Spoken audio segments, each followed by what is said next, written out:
Dwayne, how did you find carnivore? Well, I had a heart attack in 2016, and I didn't find out till actually just a couple of years ago that at that point I weighed 420 pounds. And I was really rough when I got out of the hospital, but I didn't understand at the time that my doctor had said, heart doctor had said, I couldn't go back to work. Well, I was doing contract work, and I was determined I was going to get back to work, and I did in a month. Well, I succeeded for about a year, but I had to cut my workload in half to do that. And I went from spending an hour in each of my contract places to 2.5 to 3 hours to do what I'd done in an hour. And I nearly died one night down in Altus, Oklahoma. This was my last night to work. I had finished up the store at a little after midnight, and I collapsed as I was loading my big floor scrubber, and it came down on top of me. And I was so weak I couldn't hardly move, and I couldn't move that floor scrubber off my legs. And my cell phone had been in my shirt pocket, and it goes flying backward, and I can't reach it. And it starts raining. The manager who'd been there with me had already left by this point, and it went down to 35, 40 degrees that night in rain. I was so cold, and at some point I passed out. I woke up somewhere between 5 and 6 o'clock to somebody yelling on the phone, there's a dead guy on my parking lot. And I managed to get enough strength to say, I'm not dead. I just can't get up, and blacked out. And the next thing I know, I'm being loaded in an ambulance, and they're starting a saline solution and some other stuff on me, and rushed me to their hospital. And I got out 2 days later. And the manager who found me came and picked me up, brought me back to the store. And by that time, I was in better shape, and I actually got in my vehicle and drove home. Well, a couple of days later, I went to my regular doctor, just the GP. And I told him, I said, hey, doc, I know I'm just going to drop dead, just like I almost did the other night. And I said, I am so weak, so just can't do anything without being out of breath. And I feel like my heart's going to explode. And he had already done some tests and this, that, and the other. And he said, well, what all have you tried? I said, well, I really haven't tried anything lately. I've just been trying to cut back on what I eat and stuff to try to lose some weight. And he said, have you ever heard of keto? I said, well, I've heard the name, but I'm not familiar with it. He said, if you want to stay alive, look it up and live it. And so when I got finished in his office and got back out of my car, and at this point, well, anytime I got in my vehicle, I had to sit there 5-10 minutes before I'd go. And so I sat there until I felt like I could drive and took off down the road. And I'd not eaten anything that morning. So I stopped at a little restaurant and had a big stack of pancakes, some eggs, and bacon.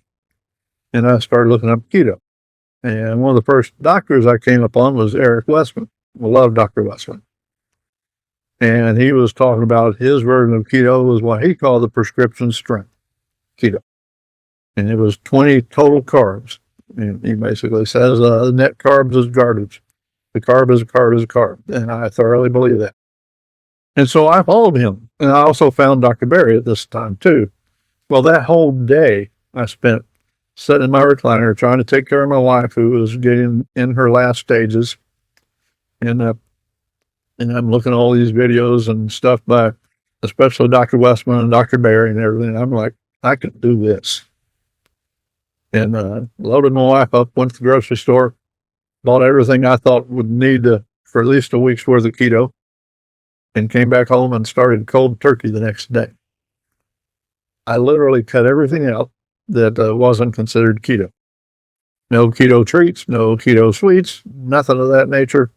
I cut out my Diet Pepsis. There's a snack cake here called Little Debbie. Cut them out. Every time I'd stop, when I finished cleaning the store, I'd stop and I'd refill my drink cup and get a Little Debbie snack. And I made a Facebook comment about that, and I said, while I was at it, cutting everything out, I figured I'd cut out the other woman too. And I said, Little Debbie, everywhere I turn, she's just right there saying, come on, big boy, you know you want me. I got jumped on for that. people that didn't live in the area where Little Debbie's were sold thought I was admitting I'd been committing adultery against my wife, who was, in her dying stages of life and everything. And that was my other motivating thing, was not only did I want to stay alive, I had promised her I'd take care of her to her end. And so as I'm doing keto, and it took me a little while to get her to do it, and but after she saw me losing weight and getting better shape and able to stand up and walk around a lot more, she said she wanted to do what I was doing. And so she did. And she started losing weight too, not like I did. Within 6 months, I'd lost 80 pounds and was already, my blood pressure was coming down.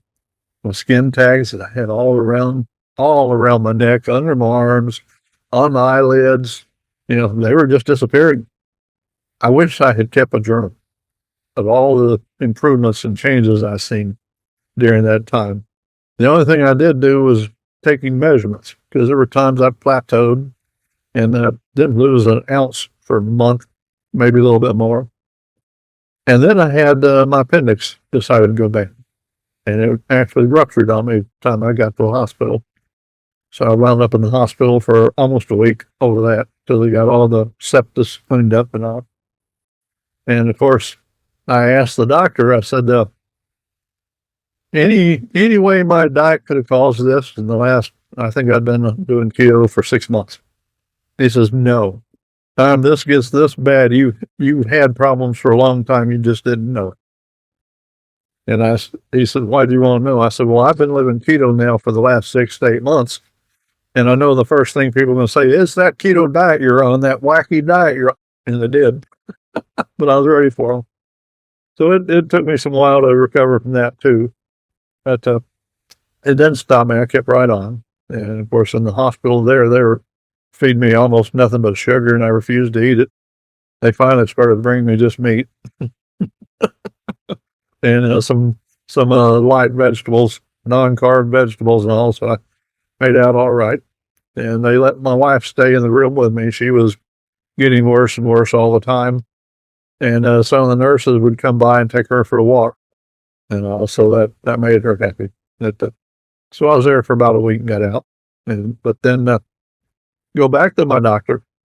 I think it had been 4 months since I've been there the first time, 4 or 5 months. And I get taken into the exam room, and I'm waiting for him to come in, and his name was Hightower, Dr. Hightower.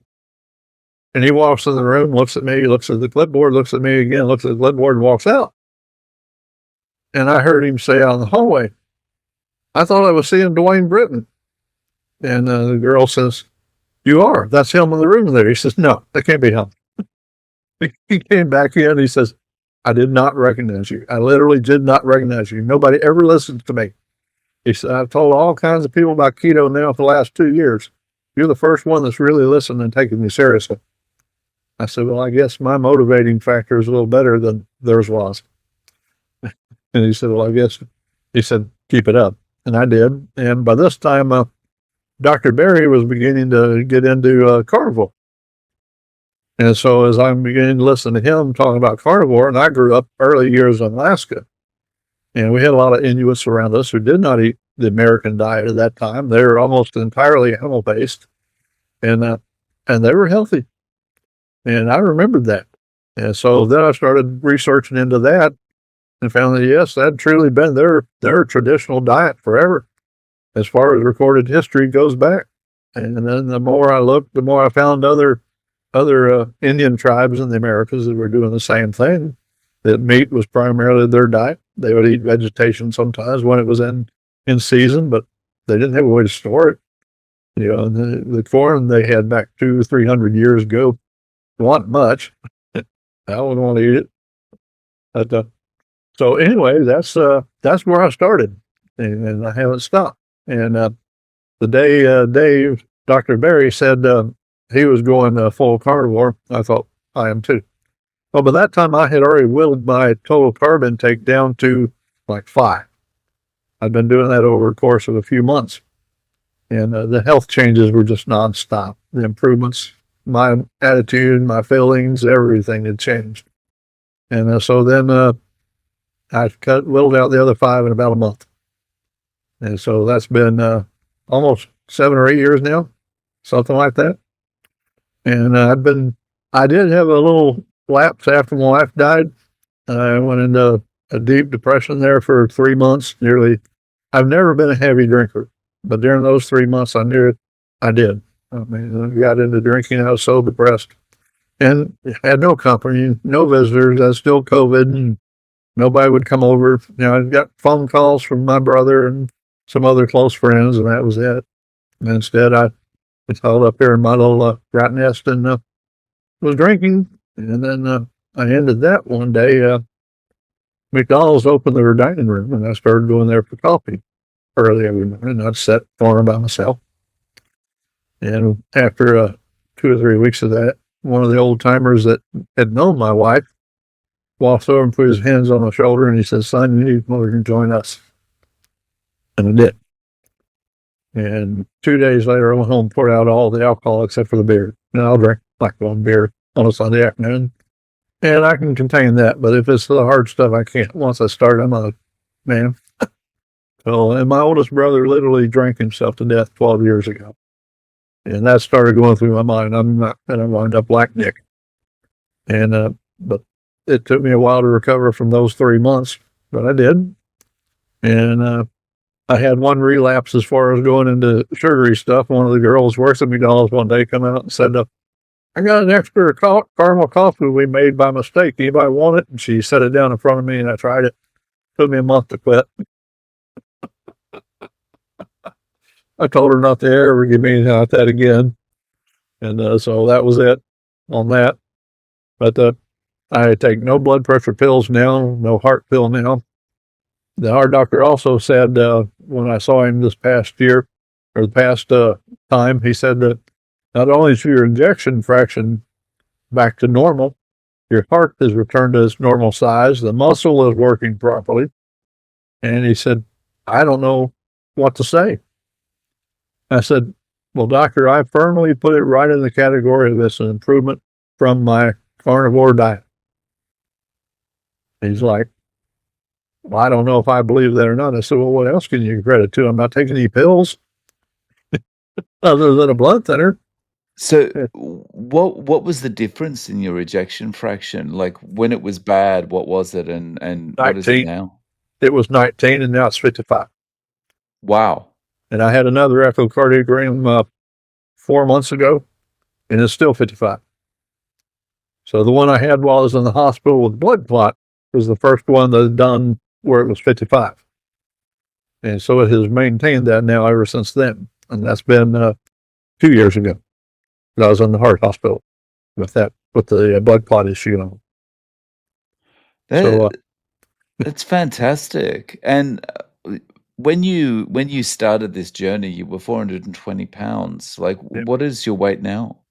I stay right around 2 to 210. I had gotten down to a little under 190, but at that point, I don't like the way I look. Didn't quite like the way I felt. I've always felt best right around 200 to 210. I've never been a little guy.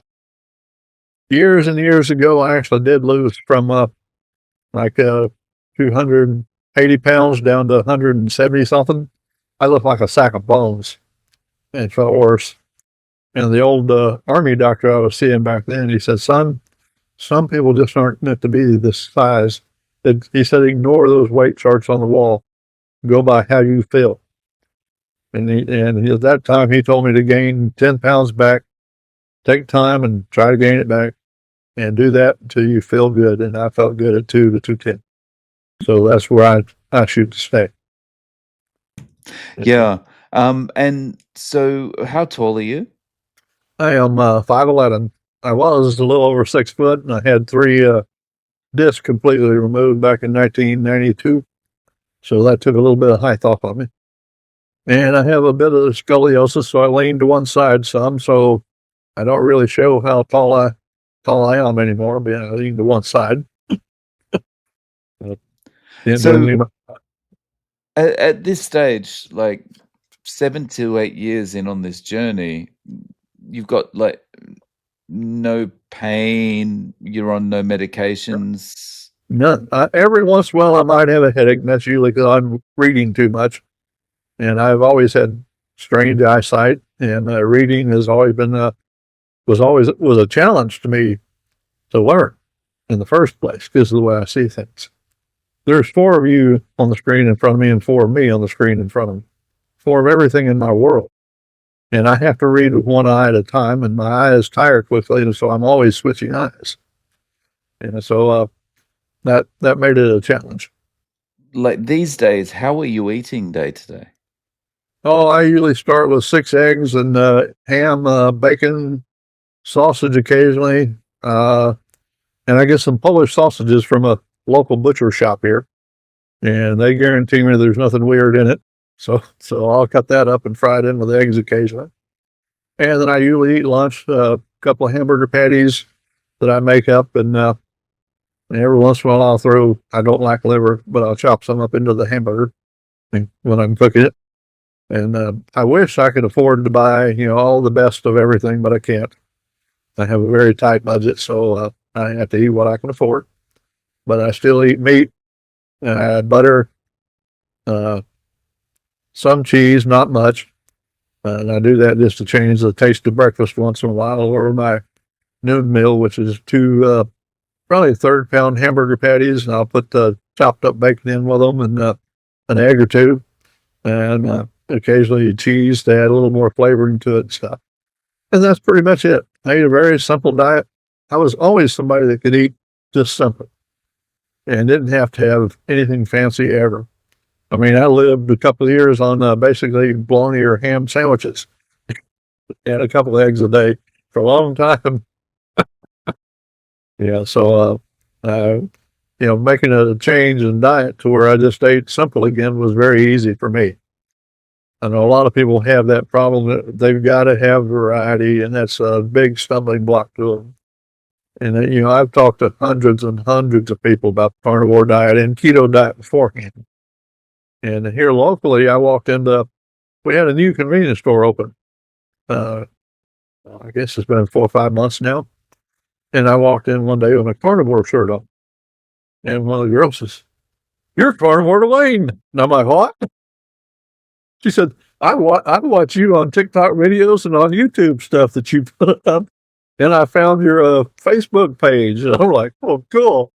And she said, "Yeah, there's 3 of us here doing the carnivore diet now because of you." That's fantastic. That blew me away. I'm like, okay, I'm not doing it for nothing. I do have an audience that do more than just read my stuff and criticize me. So every chance I get, I go out there. Right, I had a wreck about 3 months ago now, so all I have to get around on is my e-bike here locally, and I live in a very small town. It's less than five. It might be 5,000 people now, but I've got to know this little town really well riding around on my e-bike, and there's a convenience store half a block from where I live, and I walk over there sometimes just for entertainment. And I know all of them real well, and one of the girls there started the carnivore diet now because of me. So I've got a little club here locally, and one of the managers from one of their stores in the next bigger town from me, her and her husband are doing the carnivore diet because of me. And so I told him, I said, we need to get all of us together and have a little confab. Yeah. My most recent improvement, I've had varicose veins, especially in my right leg, since I sprained my ankle back when I was a teenager. I didn't just sprain it, I tore every ligament in it. And that leg started swelling then and always swelled. Well, it don't swell no more. And the varicose veins are gone. I just noticed that about a month and a half ago. I was changing clothes and I just got to looking at my legs and I thought, where those blue veins go? And they're gone. And so then I checked the other one and we're none there either. And that was a total shock because although they had lightened up some, over the last couple of years, they were still there and they were pronounced, but they're not. They're gone. That's amazing, and that has to be a very good sign because that would indicate improved blood flow, no? Yes, it would. My feet still feel cold most of the time, but my back surgeon said that was caused by the injury to my back because it damaged the nerves there. And that keeps me from able to walk very far. I have managed to walk a mile a couple of times, but I have to stop and rest my back. Because if I don't, my right leg especially will fall out from under. And I can't do that. I have managed to not fall now in close to 20 years since the last time I fell. And I don't So want. so Dwayne, how old are you now? I am 67 years old. 67. So, um, when you're riding around on your bike and stuff like that would probably seem like you're much more kind of energetic and you're moving around much more than the average 67-year-old in your area. Like, does that kind of get people's attention? Yes, it does. I have people come in the convenience store when I'm there all the time saying, "You're the guy who rides around on the e-bike. You're that old guy on the e-bike." I love this hat, e-bike, because I'm old, and I have a T-shirt on too that you. Somebody said, "I bet you got to have a long cord to run that bike with, don't you?" I live to make people laugh, so I have a lot of fun that way. And you know, when I the first couple of years after my wife died, I was so depressed, even though I'm not one that shows it. When I'm around people, I laugh, cut up, it don't matter. I just hide behind a laugh and a smile. But I'm not depressed anymore, and I know the carnivore diet helped keep me from getting really depressed. I know those first 3 months after Ruthie died, I did get really, really, really depressed. But when I came out of it, I came out of it. And I do credit the carnivore diet as helping with that too. And during especially her last 2 years during the COVID period, it was just me and her. Her family barely called, let alone come see her. And I understand they were all afraid of COVID. I've had none of the COVID shots. And Ruthie and I both had COVID. We were both over it in less than a week. It was like we had a mild cold. And everybody around me has had COVID at least once, and they've all had just about every shot made. And they got it after they took the shots. And I don't know how to feel about that. I know that back in 1977 they had a swine flu shot, and they insisted everybody take that swine flu shot where I worked at or get fired if we got sick. Well, I took the shot and nearly died from it. My throat constricted, and they just got me in the hospital in time. And the heart doctor or the doctor there told me, he said, "Son, don't ever take another one of those shots." And I haven't, and I've never had the flu. I had pneumonia numerous times that almost killed me, but I've never had the flu. So, and I think I'm healthier than most of the older guys that I'm around that took all the shots. Their health has drastically gone downhill, and a couple of them have died in the last year. And they were healthy, apparently, and just died. I may kick the bucket tomorrow. I hope not, but I'll hide. Time and unforeseen occurrences are something we can't account for. But yeah, I love this way of eating. I proselytize for it all the time. Yeah, well, I mean, it's a good advertisement for carnivore that the older you get, the less reliant you are on things like medications, and the more active you are, and the better your body composition is, and your weight is better, and like all these things are getting better as you get older. So, I mean, that's a very positive indication that carnivore is the way you should be eating. Yeah, I'm certain I would have died within another 2 or 3 months had my doctor not said, "Have you heard keto?"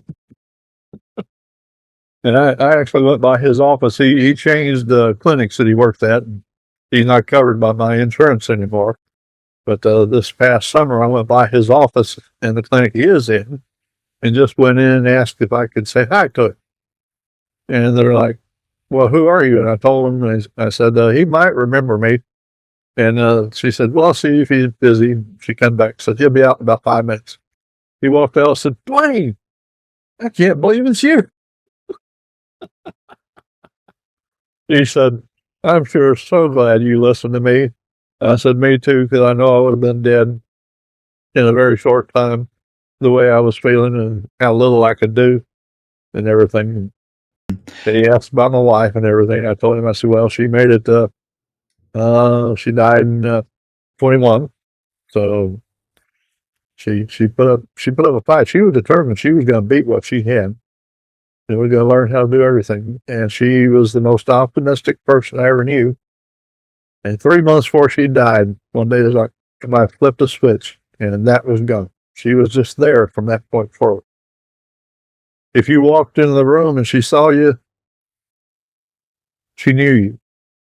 If you were somebody she knew, she still knew you, and you could see the look in her eye that she knew. Couldn't talk and couldn't get up. That was hard.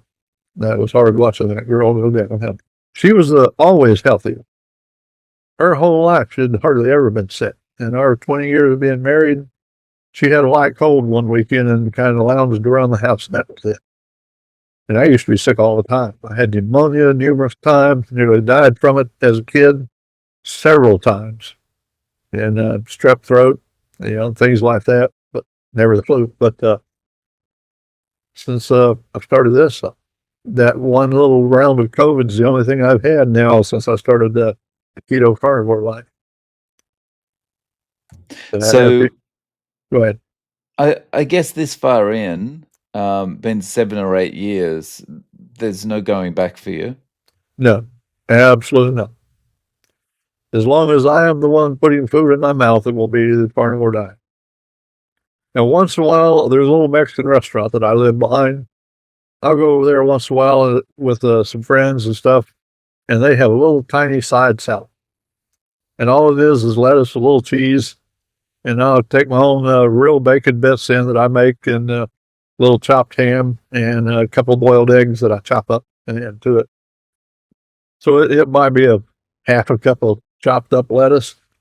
So most of it is what I add to it, and I make my own ranch dressing out of the sour cream and a little bit of seasoning.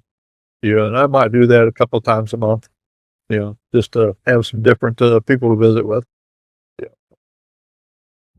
I guess the important thing when you talk about stuff like that is you've gotten to know your body, your triggers, how your body reacts to things when you put them in, so you know how to manage it, right? Yeah. It's like they always have this big basket of chips and salsa. I know if I eat one chip, I'm not going to stop till I've eaten that basket full of them and maybe another one. I know my personality and how things like that affect me. That's like if I eat a small thing of ice cream at McDonald's, I won't stop. People will have to break my arm to make me stop. Because that's so my way of doing things is cut it out and don't do it, and it works. I think you've got a similar personality to me. Yeah, I'm very much like that. I'm all or nothing. Yeah, very true. Well, the restoring my balance was a major thing. Because after the blood clot thing, I was so off balance, and the day I decided I was going to get an e-bike, I wanted to ride a regular bike, and I got on somebody's, and my lower back don't give me the power to pedal a regular bike by myself other than just flat. And I got quite a few hills around where I was. And so I decided to get an e-bike. And I did. And I was, boy, that first day getting on that thing, and I was so scared, so nervous. I had to stop and get off of it after a couple of minutes because I was just shaking like a leaf. I was so scared. So that afternoon, I decided to try again. And then I stayed on a little bit longer, about 5 minutes. And the next day, I managed to stay on 15. And the next day, I rode for an hour. And it was like, been a long time since I've been on a bike, and how to ride it just came flooding back after that. And now I've ridden up to 2.5, 3 hours. Of course, it does do the heavy work, but I have to work too. So, and I keep it set where that I work to the extent that I can without stressing the lower back and stuff like that. So, but I enjoy it. Yesterday morning it was no, this morning it's 23 degrees. I rode to McDonald's on my bike this morning at 23 degrees. And it was up to a whopping 30 by the time I came home. And, can I just check, you weren't going to the McDonald's for ice cream, right? No, I go there, sit, drink coffee, and occasionally I'll order a couple of their egg McMuffins without the muffin. So I just got the egg, Canadian bacon, and a piece of cheese. And lately, I started taking my own cheese. I cut my own slices of cheddar cheese and take that. And so I just have them give me the egg and the Canadian bacon and add my cheese to it. Oh, my e-bike. Nice. I bought my first e-bike and I've had it for 2 years, almost 2 years. And then I did a couple of videos unboxing it, putting it together, going for a ride, and then a couple more rides I put on a YouTube channel that I have. And 3 months ago, the company, they come out with a new version of the bike. And I got a phone call from them asking me if I'd be interested in doing some more reviews of their bike. And I'm like, yeah, what do you want me to do? They said, well, we're going to send you a new bike. I'm like, well, what's it going to cost me? He said, 4 videos. We want you to do an unboxing video. We want you to do a first ride video, and then 2 more videos over the course of the next 6 months. And I said, so if I have problems, what do you want me to do? He said, I want you to tell the truth. I want you to tell how customer service treated you, if we took care of you all right, what the problem was, what you had to do to fix it. And I'm very good mechanically and electrically. So, if I had any problems with it, I'd do the work myself if they send me the parts. And my first bike had a couple of problems, and they sent me the parts, and I fixed it. So the new one is better because I can go.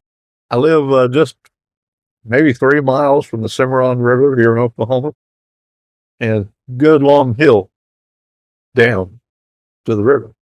Well, my other bike, I couldn't get up the hill.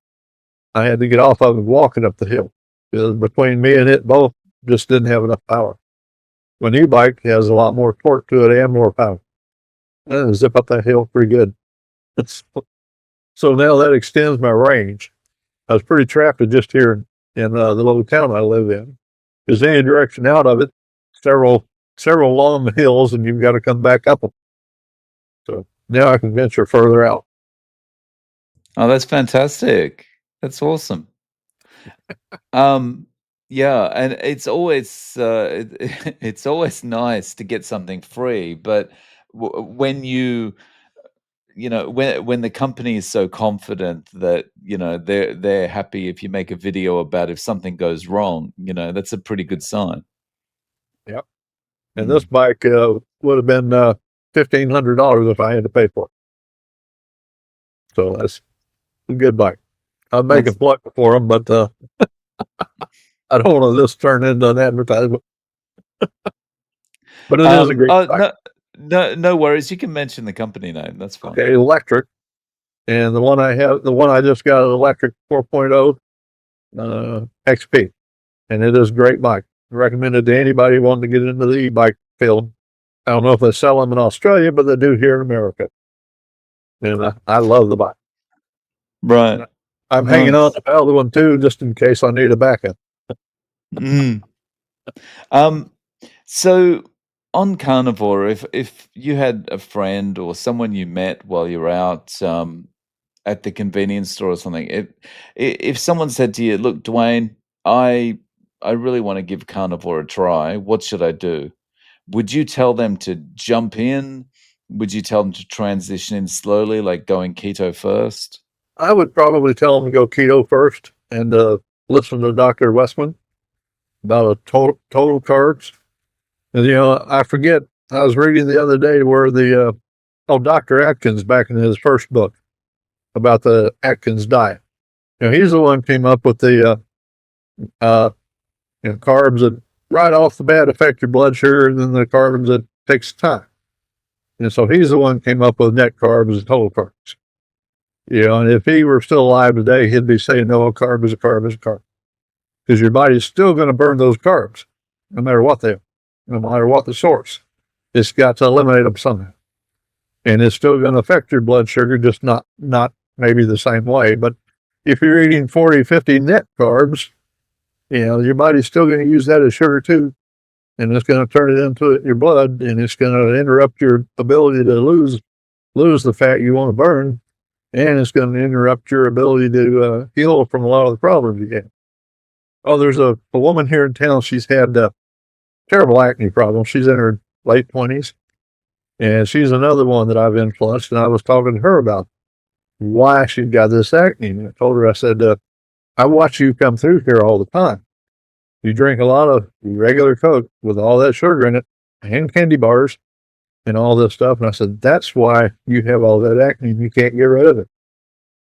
And so she sat down and we talked for 30 minutes. I was telling her about the inflammation in the blood, how sugar is what causes that, and how then your body, has to pump in all this insulin to try to overcome the sugar you're eating. And you wind up with that and tons of other illnesses too. I told her about some of the things that I had that are now gone after changing my diet. Well, she said, well, do I have to go carnivore? I said, no, but I would recommend you try keto and look up Dr. Eric Westman either on YouTube or even find his book called End Your Carb Confusion and listen to him and follow what he recommends and the way he recommends it. And that's been several months ago. Her acne is just about gone. But she has listened. That's fantastic. I love it. So, Dwayne, if people want to reach out to you, how can they find you on Facebook and YouTube and other social media? Well, Facebook, I go as carnivore _ Dwayne. And YouTube, I don't really do a lot of carnivore stuff on there, but I've been thinking about doing more of it on there. And I do some on TikTok, but I'm just Dwayne Britton on TikTok. No worries. Well, I'll link to all of those in the show notes. Dwayne, thank you so much for coming back on and letting us know how things are going. I really appreciate your time. Well, thank you for having me back.